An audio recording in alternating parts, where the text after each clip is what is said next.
Well, it does not.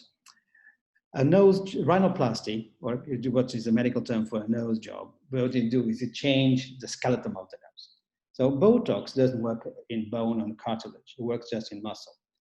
Botox can help with something different in the nose. Is when you smile or when you express, there's some animation, especially on the tip of the nose. The tip goes down, or you get some flaring of the nostrils when you smile.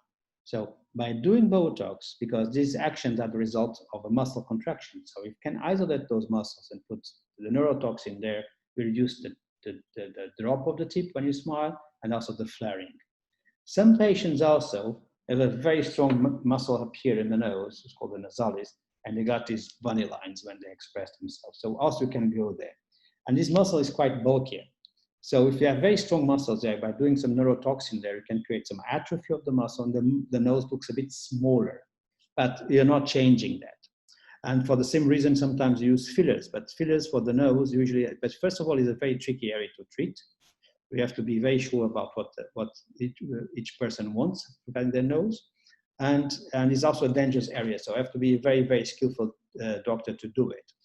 So when I do noses with fillers, there are two sorts of noses. One is to camouflage a hump, actually three sorts. One is to camouflage a hump, so we can put a little filler on each side of the hump and the nose looks straight. But what happens is, actually it's bigger because you're adding volume to the nose, but you create what's called a trompe d'oeil. It makes an illusion, so the nose looks more straight and better. The other option is when the nose, especially Asian noses, they're very shallow and small, and you can increase the bridge of the nose by adding some volume there. It's very common treatment in the Far East, and is very easy, usually fairly easy to do, but you have to we have to know what we're doing to be on the safe side, because there's some anatomical variations there that can be difficult. And if you put fillers inside a blood vessel, you can have a clot there. So you have to be very careful with it. And then there's the third group of patients, is the ones who have done a rhinoplasty, a surgical procedure before, and they just want to balance it or remodel it because they're not completely happy with it. So, and those are the most dangerous group actually, because anatomy is changed. So you need to be very, very careful with